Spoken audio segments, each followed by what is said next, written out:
The day has been extremely dramatic for Bangladesh, to say the least. Prime Minister Sheikh Hasina has been ousted, the army has taken control, and protesters have stormed her official residence and taken over Dhaka.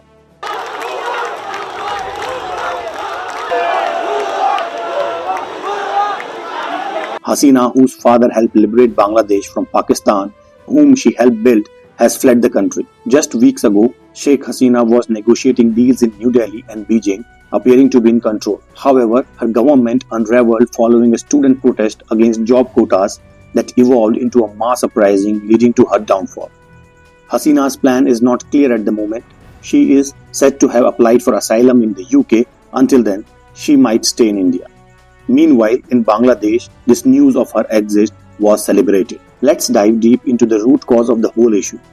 Bangladesh was currently witnessing massive protests against the reinstatement of the job reservation system that many believe is unfair. This conflict has resulted in deaths, injuries, and widespread unrest affecting every corner of the nation. What is the quota system and why people were protesting against it? To understand the current protest, we need to go back to the origins of the quota system in Bangladesh. After gaining independence in 1971, the government introduced a job reservation policy to honor freedom fighters and their descendants. Initially, 30% of government jobs were reserved for these families, with additional 26% quotas for women, people from underdeveloped areas, indigenous communities, and individuals with disability. In 2018, this system faced significant backlash. Students and young job seekers argued that the high reservation percentage was depriving them of fair job opportunities. After intense protest, the government abolished the 56% reservation system. However, in June 2024, the High Court reversed this decision, reinstating the quotas. This sparked a new wave of protest, particularly among the youth, who see this as a step backward. Current protest and the government response. The reinstatement of the quota system led to immediate and widespread protest. Students from universities across the country, particularly Dhaka University, spearheaded these demonstrations. The protests quickly turned violent, resulting in clashes with the police and the ruling party's student wing, the Bangladesh Chhatra League. Prima facie, some of the probable causes that are evident from the situation in Bangladesh can be classified as economic, political, and geopolitical factors. Economic factors. The scarcity of government jobs is a significant issue.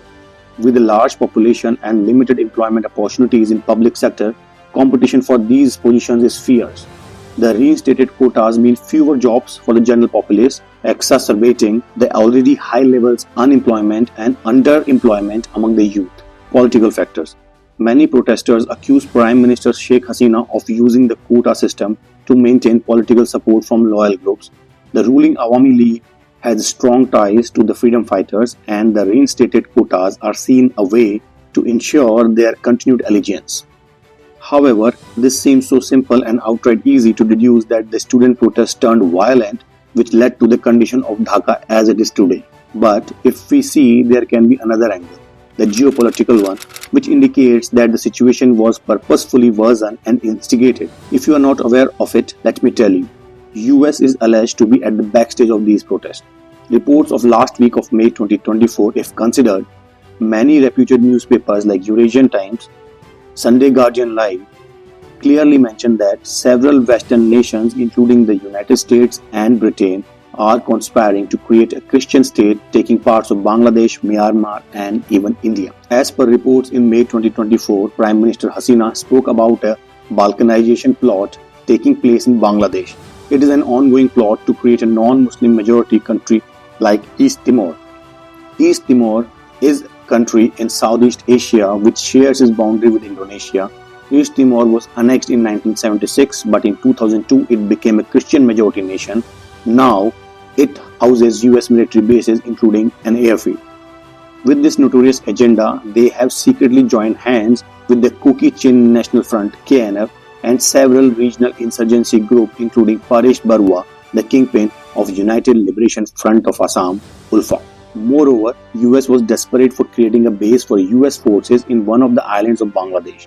US has indeed been making persistent efforts to acquire St. Martin Island from Bangladesh for the establishment of a naval base, which the Bangladesh PM Hasina had blatantly refused in public. Sheikh Hasina even said that she was offered a hassle-free re-election if she agrees to the condition to let Bangladesh build a US base in St. Martin Island. But why? Why would US take so much pain to build a base in Bangladesh? Suddenly, why Bangladesh has gained so much importance in US perspective of things? The answer is simple: because China did it. China built the first submarine base in Bangladesh, and that is why US too wants to expand its influence like it had done in the past on so many occasions. The US went out of its way to tarnish Sheikh Hasina's image. It is also widely believed that during the last parliamentary election, the US attempted various strategies to overthrow the government led by Sheikh Hasina but was unsuccessful. US previously was very vocal about the recent election held in Bangladesh.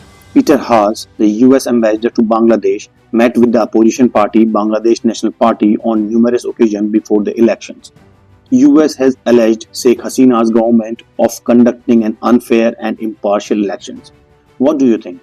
Is this the most unfair election this year? Think about the elections in Pakistan when the opposition leader Imran Khan was in jail and contesting elections. Do you remember US to call out for an unfair elections then? Or do you remember then condemning Pakistan? I guess not. Whereas America called Pak elections competitive. Great choice of words, by the way.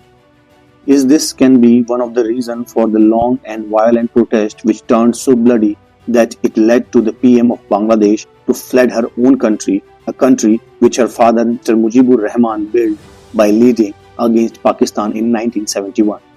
Whatever said and done, it is the people of the country that suffer the most in such times of turbulence.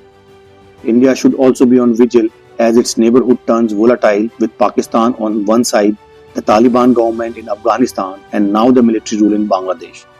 Hindu refugees from Bangladesh, if faced lynching, can take steps to come take refuge in India. This can be a cause of concern for India. Secondly, India should also worry about the probable radicalization of Bangladesh on the similar lines of Pakistan, which is definitely a worry for him. Khalida Zia's coming to power can concern India, since Khalida Zia is now released from jail and is the biggest opponent leader at this time. Khalida Zia is known to have her inclination towards Pakistan. Finally, the US has commented on Bangladesh.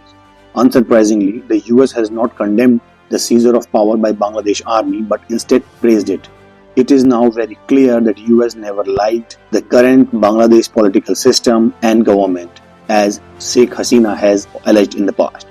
Although Bangladesh Army Chief has announced that it will form interim government with other political parties, but only time will tell that how true the Bangladesh Army will be towards their people. At the time of the making of this video, India has not issued any official statement on the Bangladesh crisis. The situation in Bangladesh is highly precarious and delicate. India too should tread with utmost care. Only time will tell how the situation will unravel and how the leadership in Bangladesh will navigate such a disastrous scenario. My heart goes out to the students who protested for government jobs. It's both ironic and frightening that their fight could potentially destabilize the government. They must feel utterly dejected. Thanks for watching. Jai Hind.